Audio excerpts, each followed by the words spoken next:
កាលពីសប្តាហ៍កន្លងទៅគឺបានចូលនៅក្នុង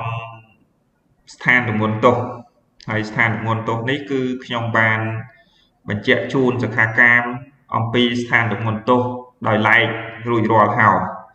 ដែលស្ថានទម្ងន់ទោសដោយឡែកនោះមានតាំងពីក្រមដែលមានការចាត់តាំងអញ្ចឹងន័យនៃក្រមដែលមានការចាត់តាំងមិនពិបាកយល់ទេពាក្យថាចាត់តាំងមានន័យថាមានរចនាសម្ព័ន្ធឬក៏មានគ្នាណាសម្រាប់រៀបចំជាផែនការមុននឹងធ្វើការប្រព្រឹត្តបទល្មើសបាទហើយប្រភេទក្រមដែលមានការចាត់តាំងនេះភាគច្រើនប្រភេទបទល្មើសធំដូចជាបទល្មើសពាក់ព័ន្ធជាមួយនឹងរឿងគ្រឿងញៀនពាក់ព័ន្ធជាមួយនឹងរឿងភេរវកម្មអញ្ចឹងអាប្រភេទបទល្មើសធំនេះសម្រាប់ការប្រព្រឹត្តបទល្មើសអាចនិយាយថាភាគច្រើនគឺមានការរៀបចំមួយច្បាស់លាស់ដែលមានមេមានកោយសម្រាប់ជារចនាសម្ព័ន្ធនៅក្នុងការប្រព្រឹត្តបទល្មើសការគិតទុកជាមុននៅក្នុងវិធានជាធរមានក៏កំណត់អំពីស្ថានទម្ងន់ទោសដែរហើយន័យនៃការគិតទុកជាមុននេះគឺវាផ្សារភ្ជាប់ជាមួយនឹងការត្រៀមរៀបចំការបានគិតទុកមុននឹងមានការប្រព្រឹត្តបទល្មើសការកាប់គាស់ទម្លុះទម្លាយក៏ជាស្ថានទម្ងន់ទោសមួយផងដែរការផ្លោះរបងចូលក៏ជាស្ថានទម្ងន់ទោសការប្រើប្រាស់អាវុធក៏ដូចជាការប្រើប្រាស់សត្វដែលចាត់ទុកដូចជាអាវុធ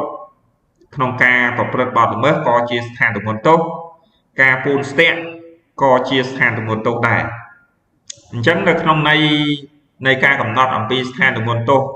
ដោយឡែកនេះឃើញមាន6ចំណុចនេះដែលជាចំណុចជាគោលនៅក្នុងបញ្ញត្តិទូទៅនៅពេលដែលសិក្ខាកាមចូលទៅអាននៅក្នុងបទបញ្ញត្តិពិសេសកាលណាមានការផ្សារភ្ជាប់ជាមួយនឹងពាក្យទាំងអស់ហ្នឹងសិក្ខាកាមនឹងដឹងថានៅក្នុងមាត្រានោះគឺជាមាត្រាដែលកំណត់អំពីស្ថានទម្ងន់ទោសឧទាហរណ៍នៅក្នុងមាត្រា200ដែលជាមាត្រាមួយកំណត់អំពីបទឃាតកម្មគិតទុកជាមុនអញ្ចឹងមានពាក្យអីនៅក្នុងនោះគឺពាក្យគិតទុកជាមុនអញ្ចឹងពាក្យគិតទុកជាមុននេះបើពិនិត្យអំពីបញ្ញត្តិនៅក្នុងគោលការណ៍ទូទៅឃើញថាវាជាស្ថានទម្ងន់ទោស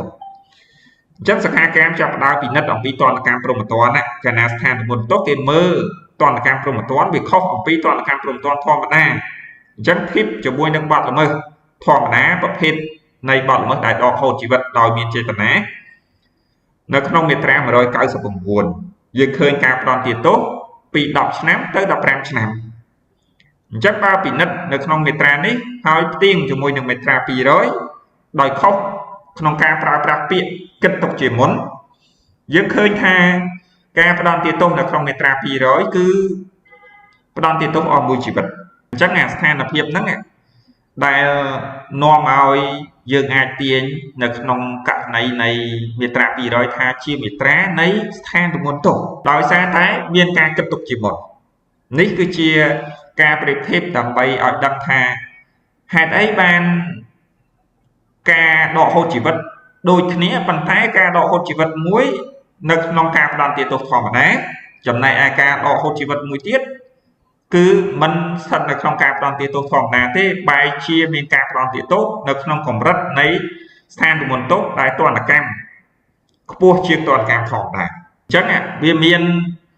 ការកំណត់ជាក់លាក់បែបអញ្ចឹងក្នុងការ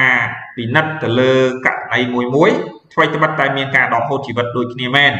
ប៉ុន្តែស្ថានភាពខ្លះគឺបញ្ញត្តិបានកំណត់ថាវាចូលនៅក្នុងក្របខ័ណ្ឌនៃស្ថានទម្ងន់ទោសអញ្ចឹងការផ្ដន្ទាទោសមិនអាចជាការផ្ដន្ទាទោសធម្មតាដោយបញ្ញត្តិធម្មតានោះទេហើយហ្នឹងសិក្ខាកាមត្រូវចាប់ឲ្យជាប់ហើយនៅក្នុងបញ្ញត្តិនៃបទល្មើសមួយគឺតែងតែមានបទល្មើសជាគោលការណ៍មានន័យថាជាបទល្មើសដែលផ្ដន្ទាទោសធម្មតាហើយនឹងបទល្មើសដែលមានការផ្ដន្ទាទោសនៅក្នុងករណីស្ថានទម្ងន់ទោសមានន័យថាកម្រិតនៃការផ្ដន្ទាទោសព្រមទាំងហ្នឹងវាធ្ងន់ជាងកម្រិតនៃការផ្ដន្ទាទោសធម្មតា